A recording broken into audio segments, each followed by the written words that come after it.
Hello, everyone, and welcome to Field Notes. I'm Tara Palm, Director of Resource Development here at Cristosal, and I'm really glad you're here. To those who have joined us before, welcome back.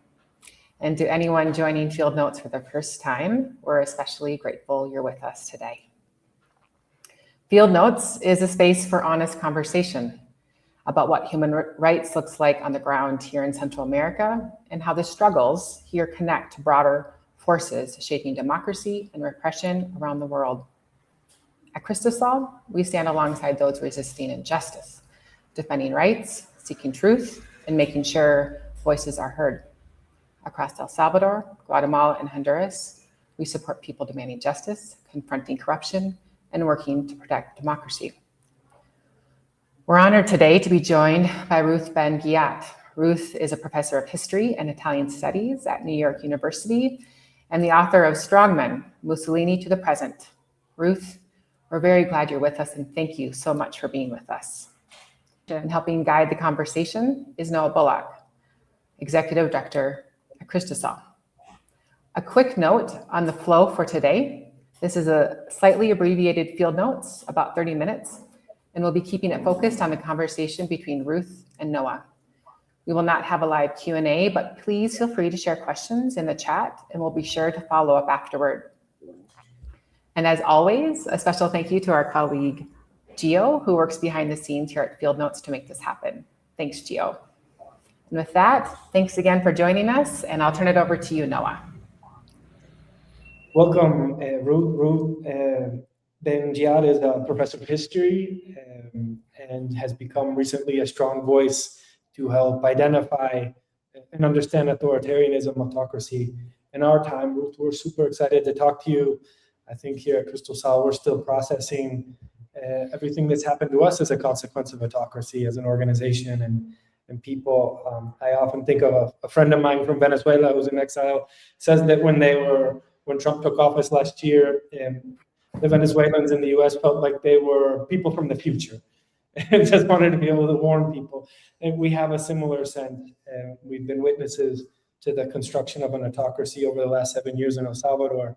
I think we feel a responsibility to tell our story and contribute to memory about autocracy in our time. And we're super grateful for you to help us do that today. So thank you. It's a pleasure to be here. I wanted to start in our conversations before the webinar and our email exchanges. You mentioned that in your studies of Mussolini, there were things that strike you as parallels between Mussolini and Bukele. I'm curious, I'd like to hear more about that because there's a contradiction in some ways. Bukele often likes to position himself, as many autocrats, as something new, a new model. But then when we look at what they do concretely, it just reminds us of this famous authoritarian handbook. So talk to me a little bit about those parallels that you see. Yeah, it's a combination of the way that they present themselves. Mussolini, so yes, Bukele is the millennial authoritarian, and with crypto and Bitcoin, all that. And Mussolini in his time was also youthful when he took over. And he positioned himself as a modernizer, as someone who was going to be doing new things and bringing new levels of respect and prestige and efficiency and bringing law and order to a lawless place. And so they've done many similar things in terms of at the very beginning, treating legislatures in a threatening manner, the judiciary, the whole authoritarian menu. But really, it's their person, the way that they, Mussolini was a journalist, and he was extremely talented performer on newsreels. He recognized the potential of film, and in his day, we're talking about the 1920s when he came in. Bukele comes from the world of advertising, and the way that they present themselves, the way they speak, and the way that they have this kind of charisma. There's just so many things that remind me. I don't often make the Mussolini comparison, but when I started to write about Bukele, which I want to do more of in the future, that is what came to mind. There's a couple of things that resonate there for me for sure, and one of them is sort of this myth of efficiency of the autocrat, right? The somehow institutions, democracy itself is an obstacle to development, to security. I think we see that with Mussolini. I don't know. I think I heard that it's not true that he actually said it, but that Mussolini made the trains run on time. People in Chile, Pinochet, modernizing that security. Fujimori, won the war against Sendero Luminoso. So this idea that the autocrat is more efficient than the democratic alternative. Yeah, this is one of the reasons I wrote my book Strongmen, was to debunk this myth and to show that behind the facade of efficiency, there's just total chaos often. Pinochet, he reshuffled his government all the time, as did Mobutu, and Mussolini. Every 4 years, he totally changed everybody around or demoted people because they're paranoid and they use this kind of divide and rule thing. So the efficiency, but it's very important in nations that feel that they have not been respected enough. And this was true of Italy. And so they make deals with other autocrats and they become, as Bukele has done with Trump, and each one is getting something from this association. And really, he can say that he has put El Salvador on the map in a way that Mussolini used to say he put Italy on the map. So it's certain kind of nations where it works really well to have these charismatic personalities who both promise that they're going to, they kind of play on stereotypes, but they're rooted in truth. Italy had the mafia, and I mean, the crime is there, but these stereotypes of the lawless nation that they can tame. And I guess the last thing I'd say is authoritarians who are very attentive to spectacle, they know the value of taming bodies. And Bukele is very interesting because a lot of his, we all know about this, the scenes of his, in his maxi prison, his huge prison, of these kind of bodies of domesticated, cowed people who have to be, bending over at all times, looking like some kind of concentration camp. But in his, when he does his rallies and his videos, and I follow on Instagram, when he's doing things that are supposed to be positive, like showing industrious, Salvadorians at their sewing machines, everybody is aligned and choreographed, whether they're making school kits for school children. And so that's like a good crowd. The people who are working and they are in their lanes. And then he has the bad crowd, which is like the criminal. So there's these dualisms that they both use in very similar ways. Yeah, and I'll just take advantage now to give you a shout out. Your recent Substack article, Bukele's Bodies, Autocratic Aesthetic and Transnational Repression, recommended to everyone. I think we're going to share the link here on the screen in a second. But I think what you're saying there, though, is right.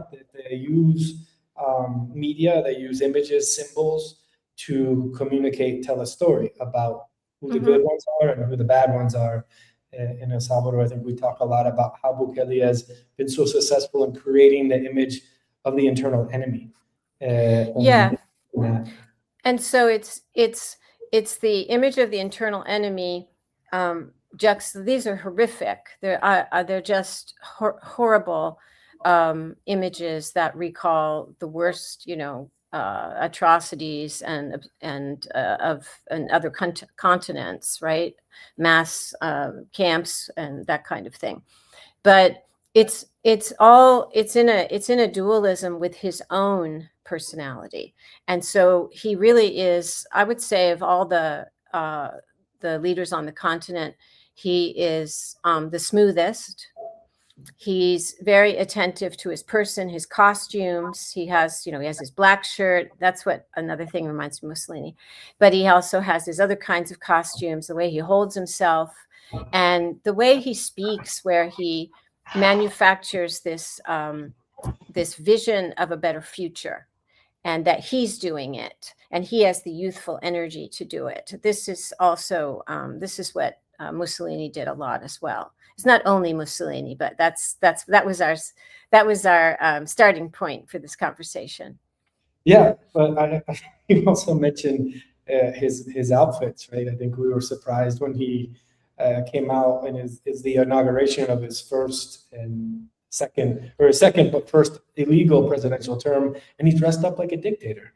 He surrounded himself with looked like stormtroopers or something like that, and it was surprising. I think maybe in my own naivete, thinking that generally in the world people associate those images with bad things, with bad people, yet Bukele is popular.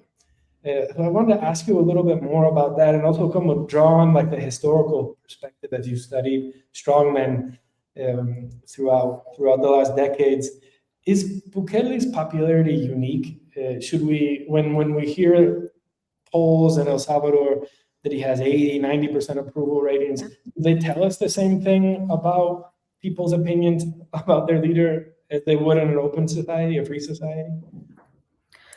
Right. We have to take all of these statistics with a grain of salt, because I have another piece in my Substack Lucid called "How Authoritarians Cook the Books," and it doesn't mention Bukele, but they have sophisticated propaganda machines that both circulate the news they want and also enhance or invent or do what they need to do with statistics. But he is popular, and it's not uncommon for authoritarians to be very popular. We can think about Putin.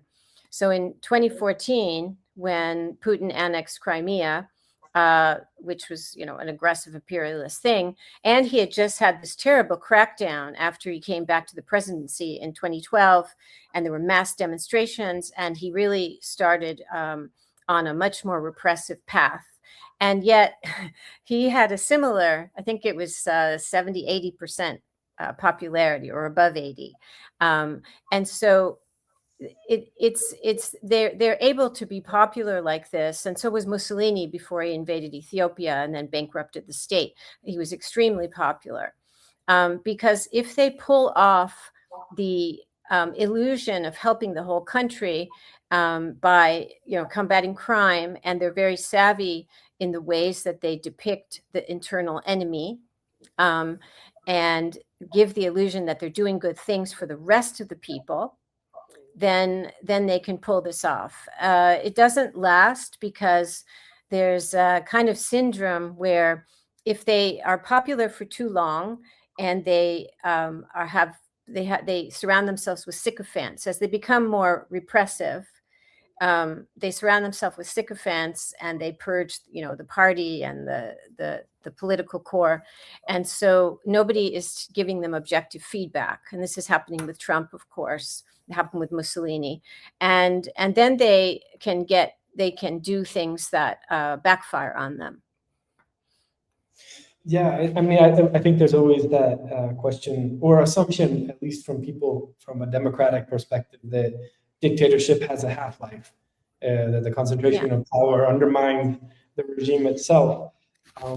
But I'm wondering a little bit more. So what, in our human rights advocacy, I've been in television interviews where I talk about systematic torture, hundreds of deaths in prisons, Children, babies, newborn babies who are born and die in prisons, corruption, deals with gangs.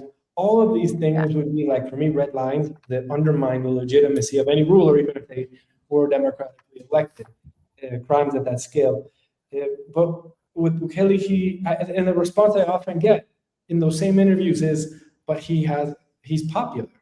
And I'm just curious to hear a little bit more about how should we understand legitimacy when power is concentrated? Is popularity sufficient?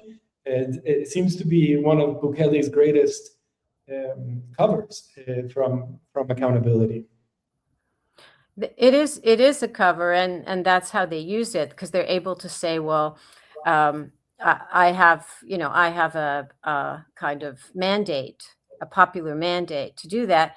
And in case anybody's doubting, he floods the zone, both in his social media and other, television stuff, with all images of people adoring him and looking at him rapturously as he speaks in large arenas and stuff.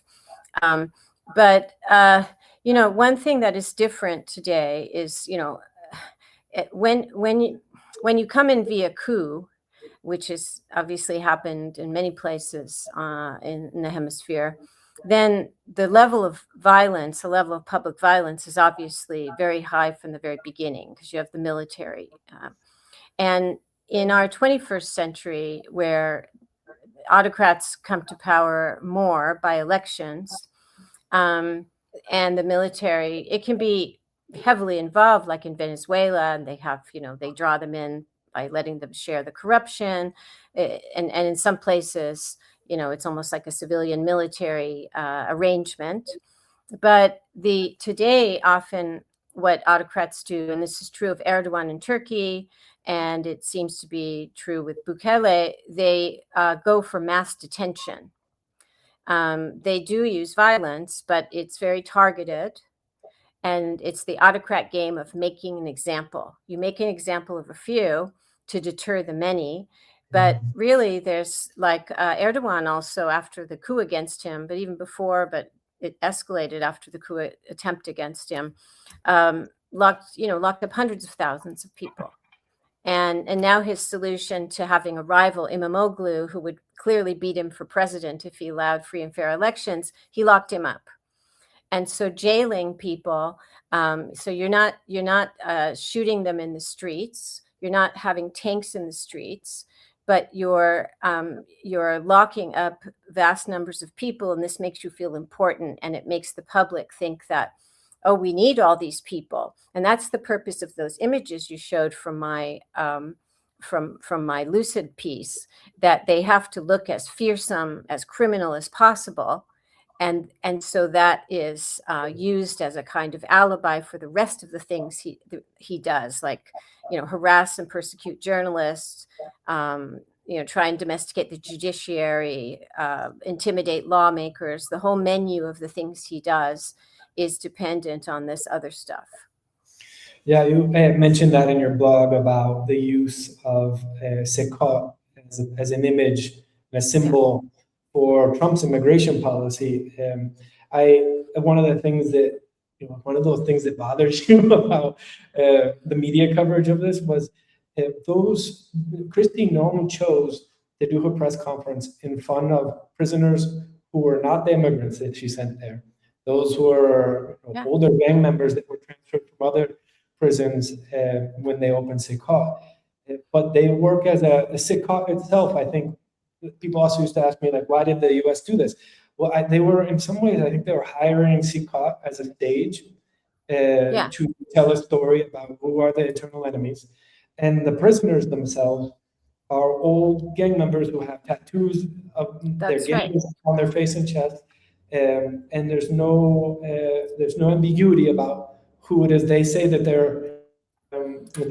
are oppressing. The ironic part of that, though, is that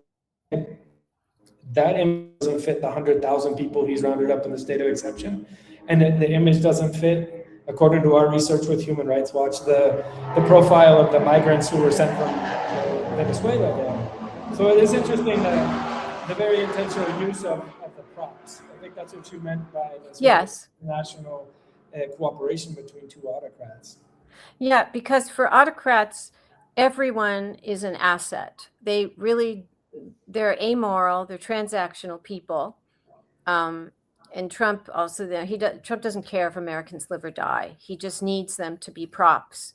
And so of course, he's not going to have people who look too much like regular people in his CCOT images, and the Trump administration too, with Kristi Noem.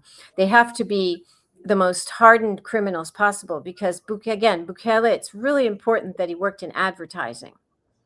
I believe it was his father's business too. So he grew up knowing all about the power of optics and images, and he's using that every day.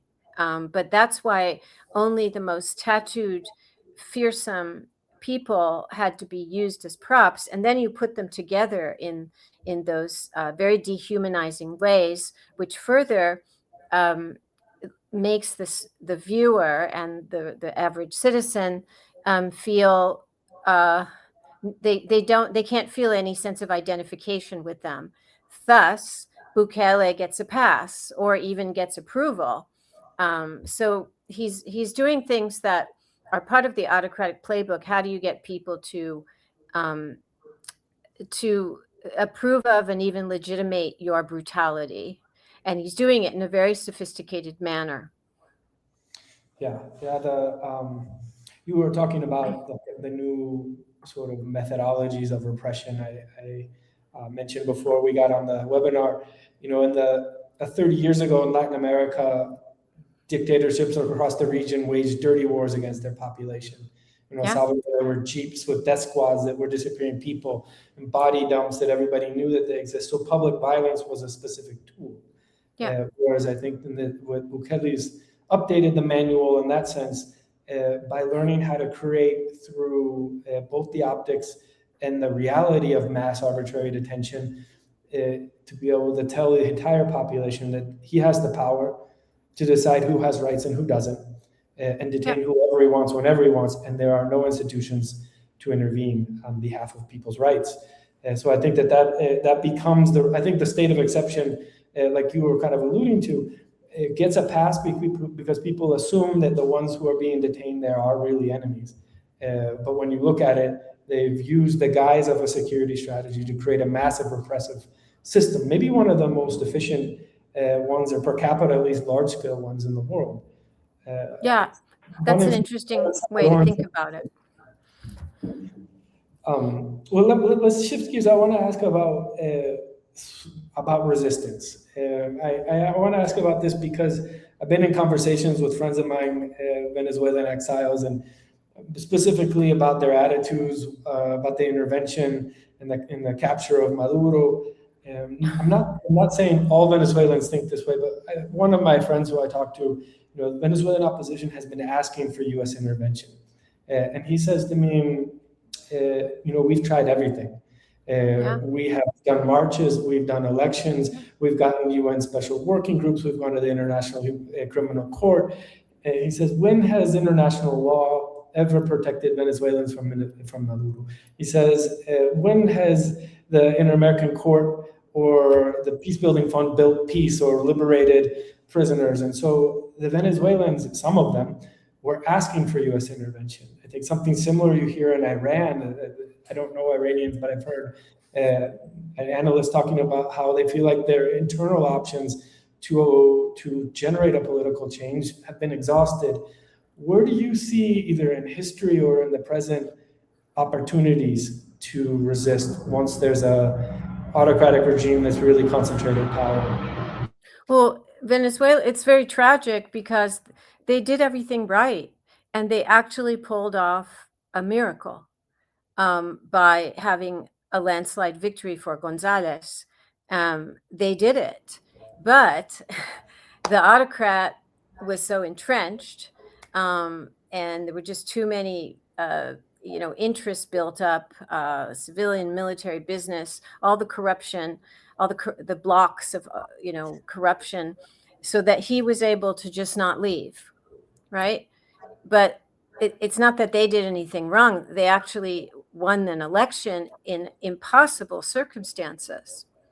So it points to the problem of a dictator being entrenched, because of course, the emblematic success story is Chile, where they created a pro-democracy movement, but they had the help of the United States, because famously, as we all know, the U.S. Helped Pinochet come to power.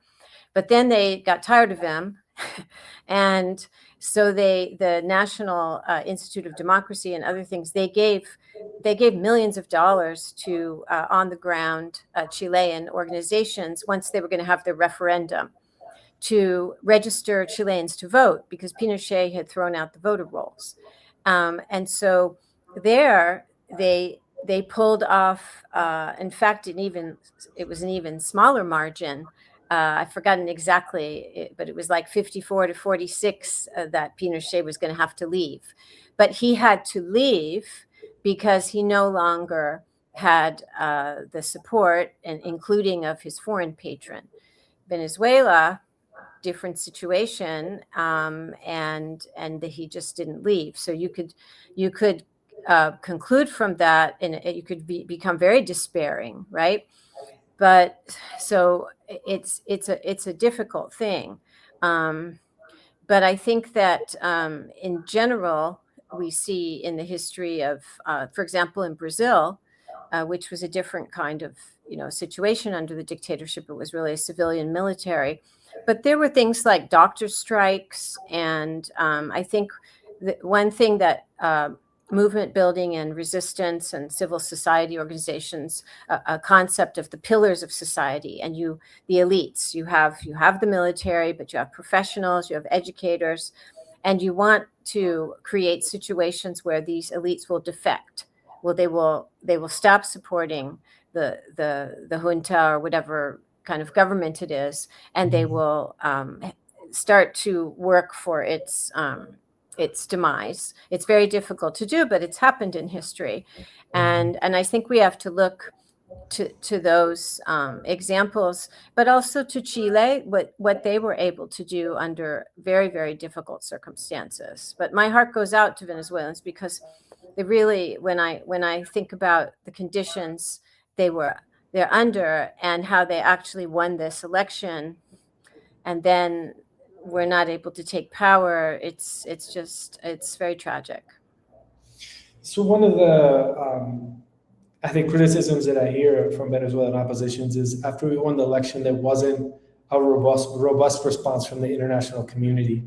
I have friends who are Nicaraguans in exile, and they told us, when we were first confronting authoritarianism in El Salvador, they said the international community won't save you.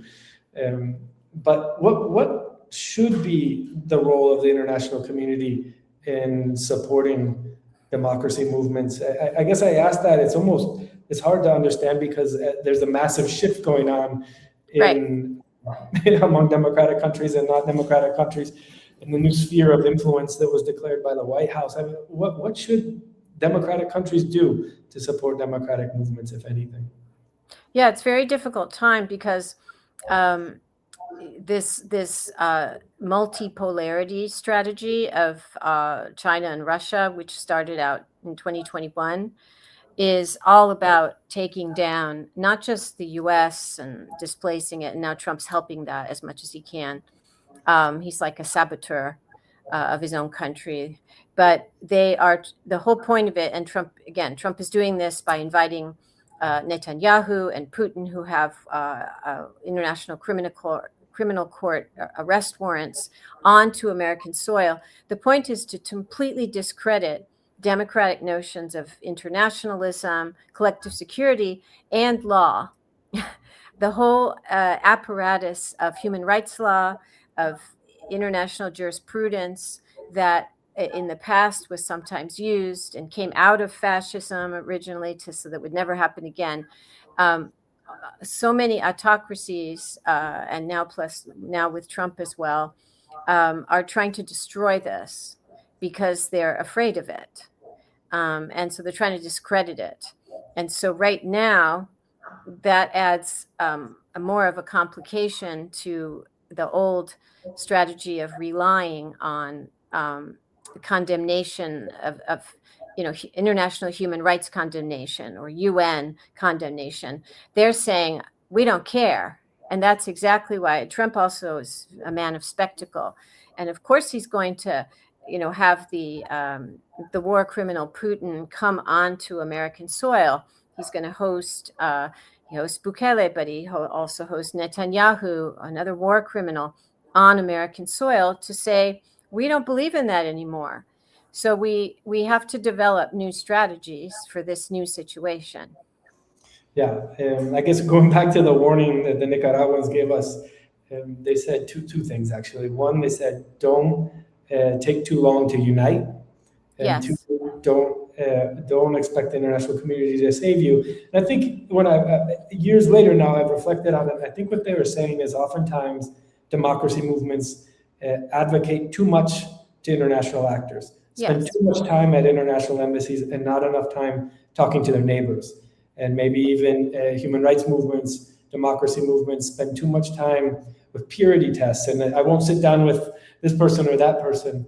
And I think I don't have a perfect solution about how to defend democracy, but I think somewhere in there is the way forward. We need to put the focus on uniting, being with each other.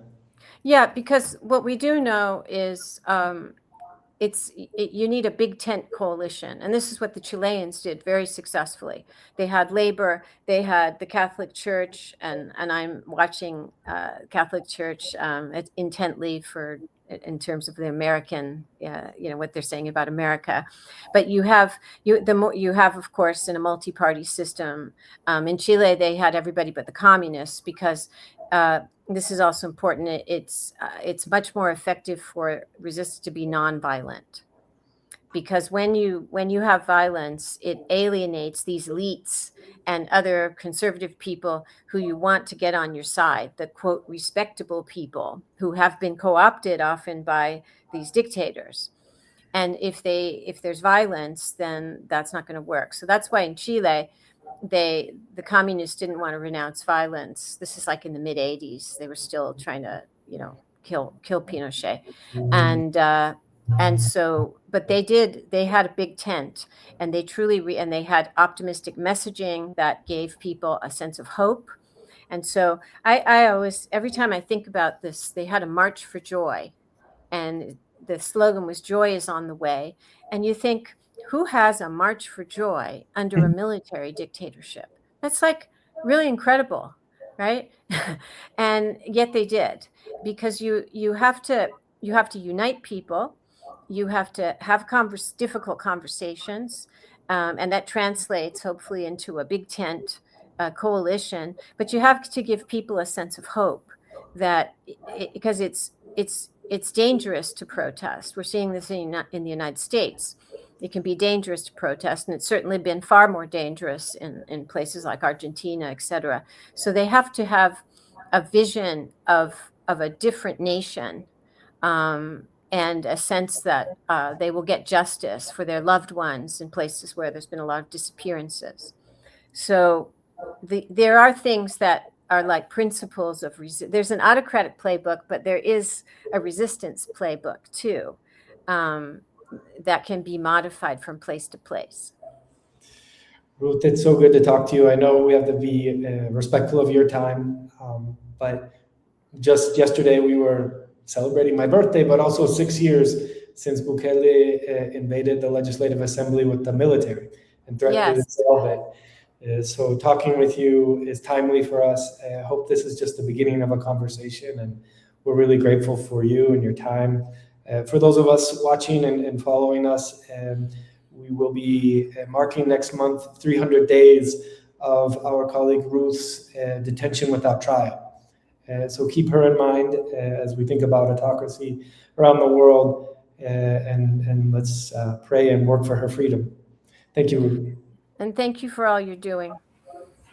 Take care. Hi, everyone, again. Thanks so much, Ruth, for joining us today, and for bringing your insight and your clarity and your historical perspective to this conversation. We're truly grateful for your time and for the way that you help us think more carefully about what we're seeing. To everyone, we'll be sure to include all the spaces you can find Ruth and continue to learn with her. So thank you to everyone who took the time to join us. Thanks for hanging with us with some of our tech issues. We really appreciate that. Whether you've been a part of Cristosal's work for many years or just getting to know us, we're really glad that you're here. Like I said, conversations like this help connect the dots and remind us that across countries and across generations, people continue to stand up and resist strongman. Movements grow when others choose to stand with them. To stand with them by paying attention, sharing what they're learning, and supporting the work of truth and justice. So thanks everyone for joining us, and goodbye for now. Bye-bye.